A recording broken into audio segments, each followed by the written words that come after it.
Itu mau mewakilkan teman-teman content creator yang belakangan marah-marah karena saya dapat WhatsApp, oh wah ini content creator semuanya pada marah-marah gara-gara RCTI. Kok seenak-enaknya RCTI itu mau mengambil jatah kita sebagai seorang content creator. Anda mau matikan kami semua, lalu Anda monopoli nih content creator. Sampai kita harus punya izin dulu untuk buat siaran live. Bahkan sudah keluar meme-nya, ada orang ditangkap gara-gara salah pencet tombol live. Udah keluar meme-nya.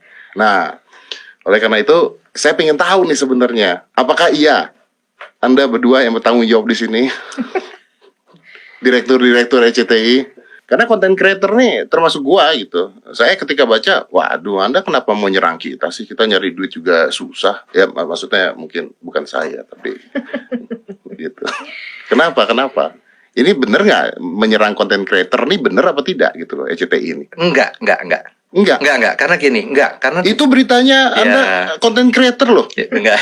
Gini. Yang beritain siapa tuh? Yang berita itu pertanyaannya. Yang beritain media, Anda yang media toh? Ya. Jadi gini, enggak. Jadi permohonan kita itu kalau dibaca benar-benar kan itu bisa di-download terbuka buat umum. Oke. Yang kita omongin OTT.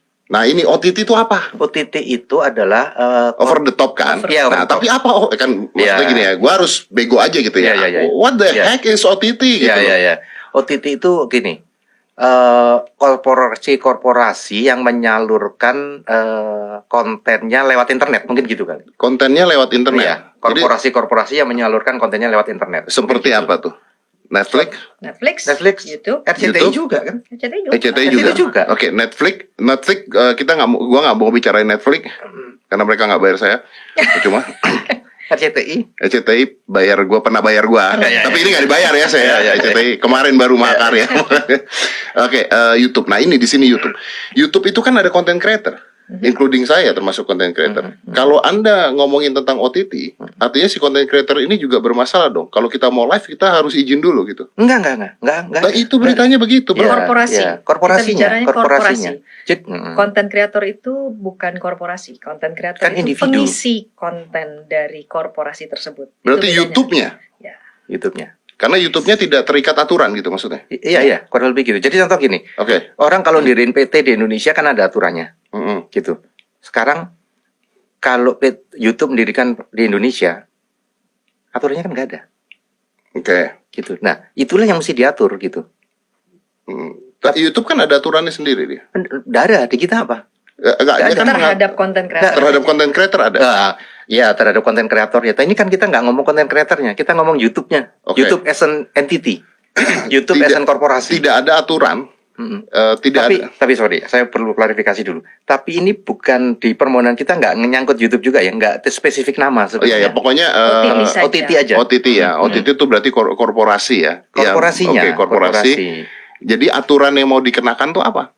Yang aturan yang mau dikenakan terhadap korporasinya itu dia akan masuk sebagai kayak aturan-aturan di penyiaran, gitu aja sebenarnya yang kita mau. Aturan-aturan penyiaran. Tapi bukan.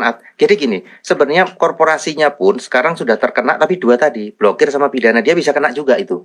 Blokir sama pidana. Bisa kena juga. YouTube bisa ya. kena pidana? Bisa juga. Oh, gimana caranya? Bisa juga. Cuman sekarang masalahnya adalah bisa juga kalau kalau ada yang mau ngelaporin dan sebagainya bisa juga. Tidak bisa menang tapi. Nah, tapi masalahnya adalah ini kan DNA baru yang nggak bisa dinaungi, diwadahi sama yang existing sekarang ini. Iya. Gitu. Makanya kita minta supaya di MK penyiaran itu termasuk juga dong yang lewat internet gitu. Tapi supaya aturannya main. Tapi gitu, mohon maaf, saya baca ada berita yang mengatakan bahwa ini ya seperti yang dikatakan oleh Bapak Ahmad Ramli, Dirjen PPI Kominfo yang terdapat pada risalah sidang MK, berdasarkan uraian-uraian tersebut di atas, layanan audiovisual OTT atau korporasi ya, kita nggak bicaranya tentang content creator, tidak serta-merta bisa disamakan dengan kegiatan penyiaran dan tidak dapat dikategorikan sebagai penyiaran dalam ketentuan pasal 1 ayat 2 Undang-Undang Penyiaran. Ya, kalau gini, kalau itu kan pendapatnya pemerintah di Mahkamah Konstitusi. Kalau pandangan gini, kami apresiasi kalau beliau punya pandangan seperti itu. Tapi kan kami juga punya hak untuk mengatakan bahwa enggak juga, kalau menurut kami itu sama, bisa disamakan. Oke. Gitu. Apa untungnya buat masyarakat kita kalau ada penyamaan itu dengan televisi? Untungnya apa? Untungnya buat masyarakat, dia juga punya saluran.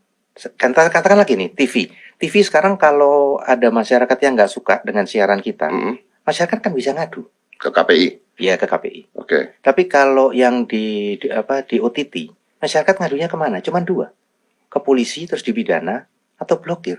Oh, ini berarti juga juga acara-acara lain ya. Misalnya tentang kalau di TV kan misalnya ada adegan seksual tidak boleh ya. Gue sempat ngobrol sama Dini. Dini pernah mengatakan bahwa strike ciuman aja nggak boleh di TV gitu kan? Bukan nggak boleh, kita ditegur. Ditegur. Jadi kalau itu tayangannya di RCTI, kita kena tegurannya KPI karena menunjukkan adegan cium padahal ini sebuah makhluk hidup, hijau gitu ya.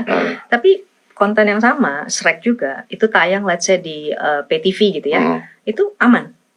Padahal konten yang sama, jam yang sama, karena dianggapannya bahwa itu tidak masuk ke aturan penyiaran. Oke, gimana kalau misalnya masyarakat tuh akan menjawab, loh, iya dong, kan misalnya siaran-siaran itu yang diterima, itu kan berbayar. Sedangkan TV kan tidak berbayar. Oke. Sekarang gini, yang menjadi case adalah pada saat tayangan itu muncul, ini kita bicara semua OTT ya, pada saat sebuah tayangan itu muncul di wilayah Indonesia, impact-nya itu adalah sama.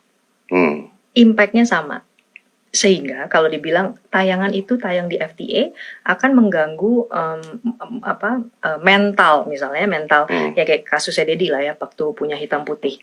Karena mukanya tidak di-blur, dianggapnya bisa mengganggu psikologis dari anak-anak tersebut. Ini perkawinan dini lah waktu itu ya di tempat itu. Iya, pernah di hitam putih saya pernah kena teguran dari KPI dan saya menegur balik.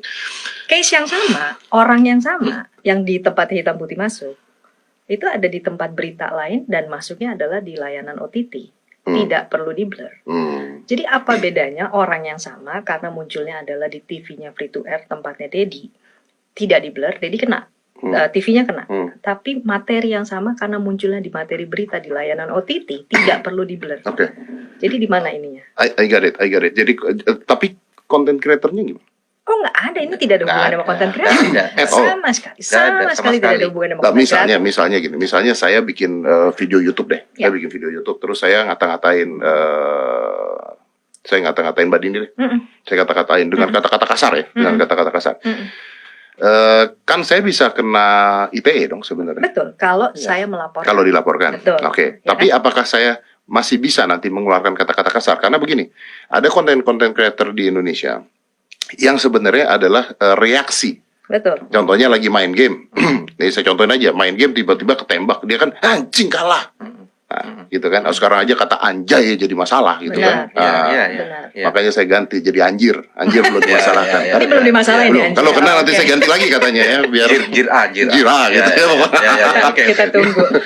Nah, itu akan kena nggak ini?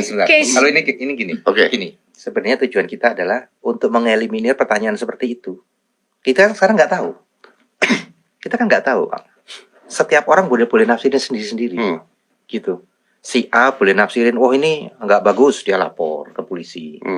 Terus si B bilang, oh ini bagus, dia nggak lapor. Kan kepastiannya di mana? Sementara kalau kita di TV, itu jelas ada aturannya.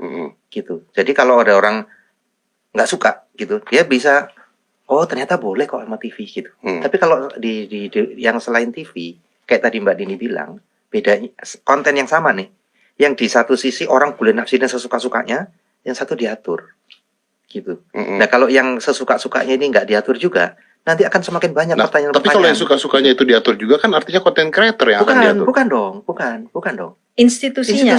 Sama kayak tadi kita bicara gini, RCTI ataupun TV manapun, programnya Dedi lah, programnya Dedi ada di Trans TV, Trans 7. Pada saat ditegur, yang ditegur kan bukan Dedi.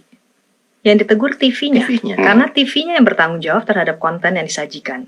Begitu pula halnya dengan OTT. Siapapun OTT-nya, kalau dia punya program, apapun yang dia surfing di situ, mereka bertanggung jawab terhadap isinya. Berarti yang ditegur adalah Netflix-nya, YouTube-nya gitu. Korporasinya. Betul. Nanti, tapi kan dari sana maka YouTube akan terus menegur content creator atau apa yang harus dilakukan? Sama seperti halnya dengan TV. Pada saat dibilang, oh programnya Dedi nih kena KPI. Yang ditegur dan yang dipidanakan bukan Dedi, tapi TV-nya.